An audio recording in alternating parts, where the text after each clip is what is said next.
Welcome to Drummer Brothers' first video podcast. My guest today is not a drummer brother, she is our first of many drummer sisters, Carina Zimmert, who is based in Germany. Good morning to you and thank you for your time. Hello, Charlie. Hi, My hi, nice to pleasure. meet you. Nice to meet you. Okay, let us start off really by asking you, the first question is, what made you start playing drums? Yeah, that's a good question. Yes, I started playing drums when I was around 6 years old, 5, 6 years old, and I started banging on all kinds of stuff, on balls and on the sofas, on the kitchen, basically everywhere. And my Yeah. parents were really annoyed by the things I was doing. So they drove with me to a music store and they thought maybe she wants to play the drums because I was banging all over some Ruining the furniture. kinds of stuff. Yeah. And yeah, it was love at first sight. And I really love the energy and the versatility of these instruments, and the flame has never gone out. I would say it's getting bigger and bigger every day. Yeah, that's basically my starting point. Yeah, and it was the same with me. I was beating hell out of the sofa in my parents' home, and I think I was sort of about 10 or 11, I think, when I started. And I bought back in those days, you had to have catalogs that you could buy goods from, unlike today, we're on the internet. And they bought me this little snare drum. I think it was about 14 by 5. With a little arm coming out with a tin cymbal on the top, which sounded like a dustbin lid, basically. But it moved on from there. So, and what amazes me in all the conversations I'm having with people on Drummer Brothers, nearly everyone started the same way. You know, that was their start into this wonderful Yes. world we live in. Yeah. So, so when you did that, you basically, who were your early influences in music? Well, my really early influences were, I would say, Jeff Porcaro and Chester Thompson, because my dad was into the southern rock stuff, Yeah, 80s jazz, funk, fusion, soul, and everything. And I listened so much to Toto, to Phil Collins, to Allman Brothers Band, to these kind of bands and everything. And we had so many vinyls and everything. And then I searched the drummers who were playing there, and it was kind of always Jeff Porcaro or Chester Thompson. yeah, Rem- I can remember where I watched the concerts from Phil Collins on TV and yeah. everything, and I was really into it. Um, Also into that lifestyle. And yeah, then I saw Chester Thompson the first time there, and I also researched him, and he's also really versatile in genres, and that's what I really like, and that's Yes. what I am too. So I cannot define myself only as a drummer for one genre. Yeah, And that's kind of my USP too, my unique selling point. Yeah. yeah, it's interesting because I was exactly the same. Because what's really starting me off is I watched Dave Brubeck Quartet, which I think was the only jazz number that ever got into the top 10 hit parade, as we called it back then in the 60s. And I think it got to number 5. And I watched Joe Morello.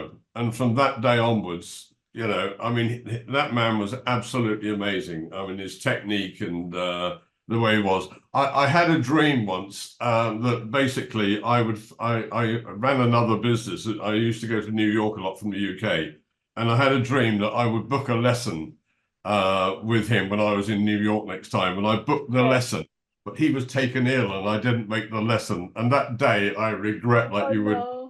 I mean, I was almost shaking in anticipation of just meeting this man. You know, he was my hero, and it just didn't come about. But you know, the music he played that time, and my influences are very much similar to yours. I mean, jazz-wise, it was Joe Morello, and then Art Blakey, who really hammered into his cymbals. You know, he gave Yes. so. and I think I'm right in, and then Tony Williams, of course. And I ended up buying the Istanbul Tony Williams ride. Yeah, Yeah, fantastic symbol. I Yeah. have it too. So I have a whole series. Oh, Yeah. you've got the series of you with the Yes. crash and the hits, have Yes. you? Yeah, I didn't get that far, but it's really weird. And then my rock influences were one of the probably the most underrated drummer I've ever come across in rock was Bobby Elliott of the Hollies, because Bobby Elliott, I was at a dance hall I was born in Luton in Bedfordshire in England, and there was a dance hall there, and there was two stages, one at each end of the dance hall, and I forget the band that were on the other end, but there was an argument with the band that Bobby was playing with, and there was another argument at the other end, and Bobby Elliott walked off the stage and literally went onto the stage and joined the Hollies, and he just hit it from moment one. And I always remember the bits of instruments. It was a Ludwig acrolite he was playing.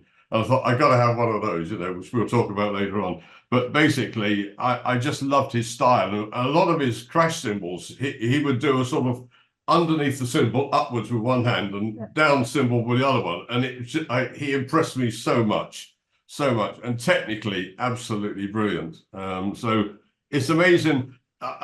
It's nice to hear from you that you've got those wide influences as well. And even today, I mean, one of my great big dreams, there was a jazz pianist called Jacques Louisier, and Jacques Louisier played Bach to jazz, and you wouldn't think that worked, but back in the day, Bach would have been looked upon as their version of jazz, if you like, And I've spent the last 2 years trying to find a classical pianist that can play jazz, because as soon as I find one, I'm going to have a go at that, because unfortunately Jacques Louisier died a few years ago. But when you listen to their albums, it lends itself so much. And then he went on to do Mozart to jazz, and you think this is crazy, but it wasn't. It just worked, And so that's one of my dream things to do. Now, I mean, so you have, at the moment where you stand, what is your top genre of music? What is your number one? Whoa. Difficult question. Difficult question, yeah. I would say my number one genre right now is kind of jazz fusion, funk soul. Yeah. Because that's also what I was doing since many years. And it's also so versatile. You have the clarity from the pop music and also the freedom from the jazz music. And that's what I really like. I cannot live without the backbeat, but I cannot live without the freedom of jazz. It's kind of this thing. Yeah. Yes. And I mean, I'm studying right now pop music, pop drums in Osnabrück with brilliant teachers. But here at my university, we have the chance also to go into the jazz ensembles. And that's why I'm playing big band here. And I'm also in a few jazz courses. So I would say I'm doing everything right now. And it's kind of, I feel that I'm studying jazz and pop at the same time. So, and I think that's really cool, because not every university offers such an opportunity and such a chance to explore everything. Yeah. It's something we don't have in the UK. We don't really have that ability to go into university and study it. There's lots of sort of music groups where they have teenagers that think they want to be a pop star, so they go and play drums or whatever it is. But we don't have that structure in the UK, which is such a shame. In fact, one of my, I would say it's a problem. I started my own band, Charlie Farron's Rhythm and Blues Band, back probably about probably 8 years ago, and it had a big hall. Well, for a band that size, Hammond organ, which I love the sound of Hammond organ. I just go back to the days of Georgie Fame and the Blue Flames and the music they played. And we had a horn section, trumpet, trombone, saxes, baritone, tenor sax, and God knows what. And then often they would turn around and look at me, because when I was playing rhythm and blues, occasionally I just move back into a sort of, instead of playing the backbeat, I'd move into a sort of comping mode. And I still do that today.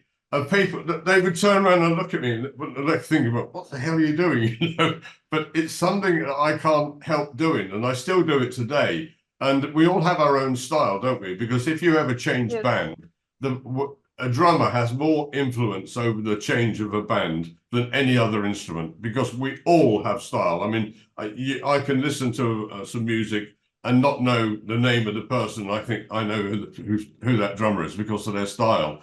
But today, it's actually worked in my favor because people hire me now because I do that. Because, you know, the trouble is with a lot of rock drummers, they go hell for leather all the time, you know, and I just love light and shade. You know, when someone's soloing, I just like to keep it down. In fact, I've always played with two ride cymbals, and I have a 20 on my left and I have a 22 on my right, or 21 on my right, or whatever. I always back off when they're soloing, because a lot of drummers just, and you know, they just go at it all the time, and it interferes with the music. Because I'm not a great drum, I don't know, I'm not a great drum solo fan. You know, I can listen to some of these drummers. I mean, back in the 60s, you know, the band would leave the stage and go and have a beer, and you'd be up there for 20 minutes soloing, you know. And in the end, by the time about 15 minutes had gone by, you'd lost the will to live, you know. But then suddenly they'd come back on the stage, and then you go back into the number again, you know. But even today, I like short, I like trading falls or something like that with someone. You know, I have a brilliant bass player that I've worked with for over 20 years. And I just know what he's going to do, and he knows what I'm going to do. And we often get hired. In fact, we're doing that today. We get hired together because we're a good rhythm section, you know. But it's quite funny about styles, isn't it, and all the rest of it. And it's charming to meet you. That I mean, you and I are both at different ends of the age spectrum. You know, you're young and starting out. I'm 77 and on my way out. So, but isn't it fascinating that we still have the same ideas and the same feelings about the music? And I don't know about you. I'm not just interested in drums. I'm fanatical. I mean, I don't know. How do you feel about it? I mean, do you live and breathe it, or do you have other interests, or what? Well, I would really say I live and breathe it, but for me, it's also important to, I would say, take some creative breaks in between. Not too long, but when I'm on the road all the time, and this year is really heavy for me. I am having 50 concerts, and I'm also going to play 2 tours in the fall this year. So I'm on the road a lot, and then it's also really important to me to be aware of my mental health and everything, because I'm also a really workaholic, and so sometimes you need a break, but it's also really good for me, because when I'm taking a break, I can reset myself and I'm opening up for more ideas and creativity. And and after that, after I would say one off day or 2 off days, I'm going back to the kit and I play different. Yeah, you feel refreshed. Yes, I feel different about it, and yeah, I would say it's. Yeah, I mean, I think that my other influence, and I never have time because I run this other business, which I'm going to retire from shortly and concentrate on this full time. But I've taken an interest in art. It's something I've never had time to do. But then I found myself doodling, and what was I doing? I was drawing drum kits. Yeah, Am I ever going to kind get of the away same from this? to me. Even on my off days, I always think of drumming. It's so ridiculous. But yeah, and also because I'm studying in it right now at the university, I'm playing 4, 5, 6 hours a day. Every day I'm surrounded by musicians the whole time, and it's kind of a bubble too, you know, because there is music, here is music, everywhere is music, and it's the only topic you're talking about. I would say 95% of the time. So That's your yeah, life. but yeah, but I also did, I would say, yeah, martial arts for 7 years. Right. Yeah, yeah, My, but my now I wife do. is my wife is a fifth dan black belt kickboxing instructor. My daughter's a fifth dan black belt Mhm. kickboxing instructor as well. You know, they try to get me interested, but that's not me at all. Yeah, it's fascinating, isn't it? And the mental health thing. I mean, when we started Drummer Brothers idea, and we started this idea of your stories. In other words, as we're doing now, we did with you. And I had an most amazing response on Facebook regarding the photograph I put up of you and your story, and then it went on the website. But I thought I'd better kick this off. And my story is that my mother was, when I was a young kid, she was totally schizophrenic and prone to bouts of violence against me. And in the end, my father, who was a professional soldier, came home on leave to find me lying on the dining room floor with a chair smashed over my head. That was my mother. And he sent me away to boarding school. And at boarding school, I met this music teacher. And he said, look, would you like to get interested? And I said, well, I'm actually interested in drums. This guy was so amazing that he sold his family car. He bought a little van and he put together a band and he paid for some instruments out of his own pocket, would you believe? And you know, that changed my life. And I decided at that stage that one of the great problems with people, that when you're dealing with people with mental health like she had, back in those days, you never saw it. It was never public. It was shameful, and it was never addressed. But he said to me, I understand what you've been going through, because I was talking to him about it, and he said, please concentrate on the instrument of choice. And if it's going to be drums, throw your life into that. And I decided that I would never let that woman affect my future, if you like. You know what I mean? You know, because sometimes people in later life turn to drink and drugs. And even in the 60s, with everyone popping pills and injecting Yeah, things, never, ever have I ever taken drugs. I hate the me feeling of too. being out of control. It's Mhm. not me. No, thank you. You know, and it's crazy. Yeah, And then, so it's mentally, it's been a wonderful savior for me. And then about 20 years ago, I had what they call a TIA, which is a mini stroke. And I'm driving the car and I stopped the car, and my left arm and my left leg went really funny. And it wasn't a full stroke, it was a minor stroke, but it was a warning. Went to hospital and all the rest of it. And they said, well, you got to do, got to do physiotherapy and all the rest of it. And what did I do? I hired a hall for a month and I took my kit in there and I worked for a month on the drums. And I swear to God that getting back that independence physically saved me as well. And that sounds terribly dramatic, but I owe everything to this instrument, and it keeps me level-headed. And life, we live in a very dangerous world. Politics is crazy worldwide, the threats of wars and God knows what.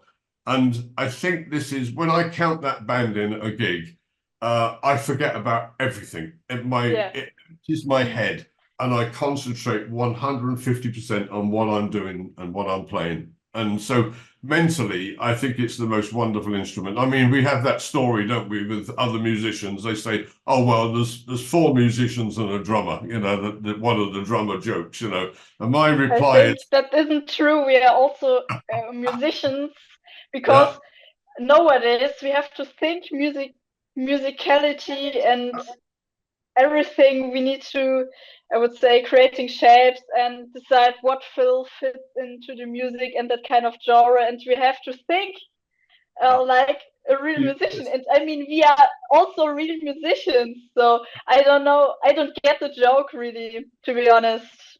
Well, it's a good reply. You must always use this one. I reply that, my friends, you use two limbs, I use four, and my brain. It's a good answer. Yeah. So someone asked me a couple of months ago, said, why did you decide to become a band leader? And I said, well, I decided to become a band leader because they asked me what tempo we're playing. And my reply is, the tempo is whatever I say it is, which is a wonderful reply.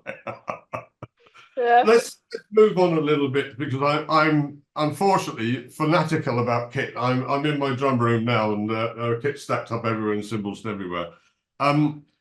So after you got your first kit, what was the make of your first kit that you owned? Do you remember? Yeah. My first kit was a Pearl Vision VBX with a dark blue to black fade. Yeah, and I still have it. Not here in Osnabrück, but in my hometown. I come from near Koblenz, Montabaur, and I've played it since. Yeah, it was my first drum kit. I got it Christmas 2011. Yeah, and since 1.5 year, I'm having another drum kit because I'm also a solo artist right now, and yeah, that's where my drums have changed. But my first drum kit is always in my heart. I cannot sell it or anything. It stays here for the rest of my life because I have so many. I would say I have so much. How would I say this? I had so many key moments with this kid and also many gigs all around Germany, and I traveled with this kid a lot, and I also played competitions with it and got a few first prizes, and yeah, I cannot live without this kid, and I was a little bit crying over it too when I got my new drum set. But at the same time, I was crying about my Sonor because it's such an amazing drum kit. So I was kind of, oh my god, I have a new instrument and then my old one. But sometimes, I'm developing also, and sometimes you need new stuff. So you cannot live always in the past, and you have to go also with the market, Yeah, which has changed. Especially, yes, when you want to do this for a living. Yeah, Sonor make wonderful drums. I've got one of my main kits is a Sonor Pro Light, which I have. When I bought it and ordered 20 inch because they have I think they're the only manufacturer to do 20 by 16. I ordered it with 20 by 16 and 10, 12, 14 tom-toms. But I also ordered an 18-inch by 16 for bop work, so I can alternate between the two. So it makes it very flexible. I use a Sonor Pro Light brass snare, and I've just bought the beach compressor. Oh, really? Yeah. Which is an amazing instrument itself. Yeah. So going on, I think we had a little exchange before this meeting, but talk about cymbals and favorite manufacturers, sizes, sounds that you like. Yeah. So my cymbals are all from Istanbul, Mehmet, because I'm also in Dorza since 8 years or something. That's kind of crazy. But yeah, I really love these cymbals because I can really feel the craftsmanship of it, and it's the same. That's the same feeling I have with Sonor, because I also know the people and these companies. They have such. We are all one family, and I really feel it there, and that's why I love the cymbals so much, and also the sound, because I'm more into a dark, warm cymbal sound. I don't really like those modern stuff that's on the market right now. And I'm also my favorite cymbal is right now my 22-inch Istanbul Mehmet anti-jazz Constantinople ride. And it's a jazz ride, but I can take it for pop gigs, rock gigs, everything. And I really love it. If something happens to this ride cymbal, I am extremely sad, really, because I've been playing it almost since 6 years now. It's traveling. It's all the time with me, and I'm in the practice room at gigs, everywhere. I take it everywhere. So I have so many memories with it too. And then I'm also playing a 14-inch traditional hi-hat, and that's my hi-hat that's the first thing I got from Istanbul Magnet, and I've been playing this site since over 8 years now, and it's still my favorite because it's 100% my sound and the sound I wanted to have. And when I tried out different hi-hat, I was like, okay, that's mine. I need to have it. Otherwise, I'm not going home. So, Yeah. yeah. And then I'm also having another ride cymbals. I have, I would say, 5 ride cymbals or thing. Um, I have the Eric Smith signature Yeah. ride cymbal, then the Tony Williams ride, then a Swish ride, also 22-inch, and then I'm also having a 21-inch Legend Try ride and the 22-inch Versa ride. Uh, yeah, and I'm also having so many crash cymbals too. I really love 18-inch crash cymbals and 20-inch cymbals. I also have 16 and 17-inch cymbals, yeah, and all kinds of splashes and effects, Yeah. crashes and cymbals, yeah. And I also play a lot with a stack cymbal. Yeah. So, yeah. Now, I love the Legend series. I've got a 20 and 21 on the Legends. Absolutely amazing.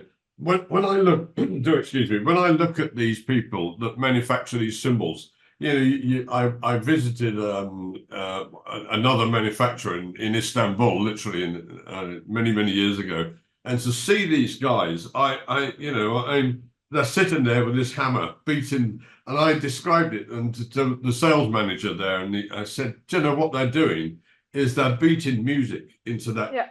that metal, I mean, and that's what they're doing, aren't they? They are creating that instrument, and the talent and the amazing. Yes. Because I tried years ago. I remember playing my first Zildjian cymbal. Someone lent me at a concert, and I thought, oh my god, I got to have this. And I went Zildjian for years.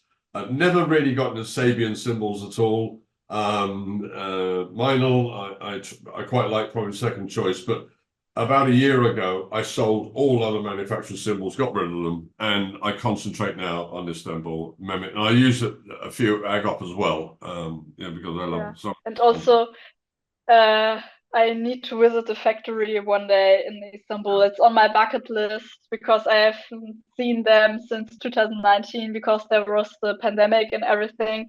And yeah, I also want to see all Yeah, the, no, it's not. I would say, all the manufacturing and the Yeah, how the symbols are made and everything. So I just it's want to see the interesting. story behind it and Yeah. how a symbol is produced and everything. Yeah.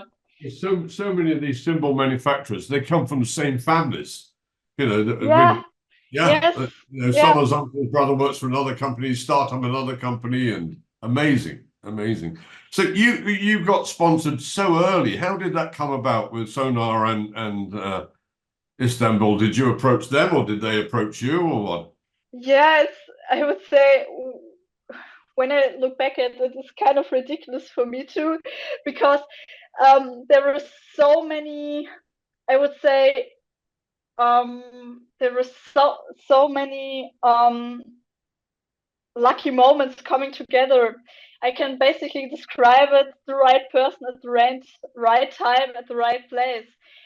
For Istanbul Mehmet, Yeah, I can say I was at the music fair in Frankfurt in 2016, yeah, and I played on various stands just for fun, no? Because yeah. I really love playing. And I was playing there at the Istanbul Mehmet stand, and then one lady came to me and said, "Hey, I've talked with the boss and everything. We want to have you as an artist endorser." And my parents Wow. were with me, and we were like, "Huh? What's that?" And my drum teacher, my first drum teacher, Timo Ignorot, was there too, and we immediately went to him uh, and said, "Here, that's the details and everything." So, and she said directly, "Okay, say yes." That's, I would say, once in a lifetime chance, and I'm also really happy with my endorsement contract. Yeah, I cannot talk about it, but it's really, really cool, and I feel such a joy and Yeah. What while age were playing you? with What them age and were you being in when it contact happened? with them. It's really a family. And Yeah. also the Istanbul Mehmet, the German, I would say, the German company is also here. It's called Musikverein, and it's also near Osnabrück. So it's also in Germany, and yeah, I have a director here if something happens. So I Yeah. don't have to fly to Again, Istanbul, after you. but that's on my bucket list. Yeah. Yeah, What definitely. age were you when this happened? How old were you when this happened? 11 or 12. Oh, really? Yes, yes, that's, yeah. Unbelievable. Yeah, Unbelievable. I cannot believe it too. Oh, So yeah, I just oh, it's making take me it very the way sad. I it missed out. is. Yeah, Oh I dear, don't that's know what good. I've done at this Yeah, band at, yeah, at the music fair back in yeah. 2016, but it somehow worked. But I wasn't playing there for endorsement. This was not No, my you just intention. I was playing. playing there because No, I really love it, and I was really energetic because there were yeah, so many drummers there and so many companies, and I yeah. really love the drummer community too. Oh, it's so amazing. Yeah, yeah, I've That's an such a amazing joy and story. fire here right now, but I tell you, not the I truth. am so pleased that you have been the first person to join the video podcast because it's just your story is absolutely amazing. One final question: heads clear Yes. or coated? Clear or coated? Well, right now because I'm playing a lot of jazz, it's more coded. Yeah, But I also play a lot on clear yeah, um, heads because my SQ2, which I yeah, have, is kind of my pop set, yeah, and I have clear heads on it because it yeah, sounds better for pop. But right now I'm more kind of coded. yeah. Yeah. Is it funny? I often play a gig with one type of head on it, and I come away from the gig saying, "Oh, that sounds amazing," and I get to the next gig, and for some reason, it's probably the room, but the thing doesn't sound the same, and it annoys the heck out of me. And I'm fiddling around, and retuning all the time, thinking. I go back, I think, "Oh, I'll try another snare next time," and I love that for a couple of weeks, and then I change again, which is crazy. I don't know, absolutely madness. Well, thank you so much. It is a fantastic story for someone so young. I would expect to talk to someone who's 40 or 50 and have got a lifetime experience, but it seems to me that you put so much into your early years. Yes, This I'm has been going all absolutely in. perfect. I'm Yeah. going And all in. the second video podcast, believe it or not, is going to be with another female drummer in America who's into metal. I'll give Oh, okay. details So later on. different. Absolutely amazing. Yeah. It seems that some of the guys have been a little bit shy. I couldn't believe that drummers could be shy, but it's the ladies. And I put on the Facebook page last night, we've got this merchandise range that we bought out, and we're selling merchandise on the website. And we've got so many drummer sisters come along that we've launched now a drummer sisters merchandise range. Now, I sent you the baseball cap. The manufacturer I don't like it at all. So the new baseball caps are going to have the bass drum logo on it. It took me a month when I started thinking about Drummer Brothers. It took me a month to sort the logo out, and it was driving me crazy. And I sat in front of my bass drum, putting a damper in it, and I'm turning that. I thought, that's it. I'm going to use the bass drum logo, which is absolutely brilliant. So I'll send you over the new one, and we've got the mug now. That's out, and Weekend Drummer Warriors on the back, and all the rest of it. So it's really interesting. And what we're going to do is we'll use the profits of that to develop the whole thing. And then the next stage that I'm going to move to Drummer Brothers is it's already happening automatically to encourage female lady drummers more and more to get involved, but also children as well. And the next stage is that I'm going to be launching we're thinking about launching a charity so that we can actually get money into families that can't afford to buy equipment for their children and to sponsor them and so on and so forth. So those are the plans that we have for the future. And it's just amazing that so many people all over the world have got involved. It's unbelievable. And from people in classical orchestras playing timpani to people playing jazz and bop kits and heavy metalers, it doesn't matter. We all have the same feelings, and so it's been a real delight for me. So yeah, so thank you so much for your time. When I get the new No stuff over, problem. I'll send it over to you so you can wear that Thank occasionally. you. And it's been a real delight. I can't believe what I've heard from you. The story you've told is just amazing. And really will be an inspiration to everyone, I should think. So thank you so much, and no doubt we'll talk again in the future. I've got to look down at my screen now so I can see how we actually shut this thing off, but I think oh, there we got it. I've got it there. So thank you for your time once more.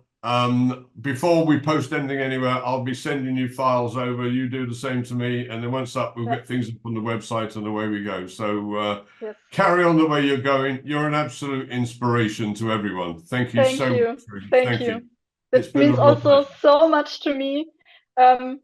Yeah, because I'm also just doing here my stuff and everything, and I'm not thinking about such things. Yeah. So yeah, thank you very much. No, That means a lot to me, and yeah, it's my pleasure. Thank you also for the invitation. It no, was a really nice conversation. yeah. Yeah. It's been very enjoyable.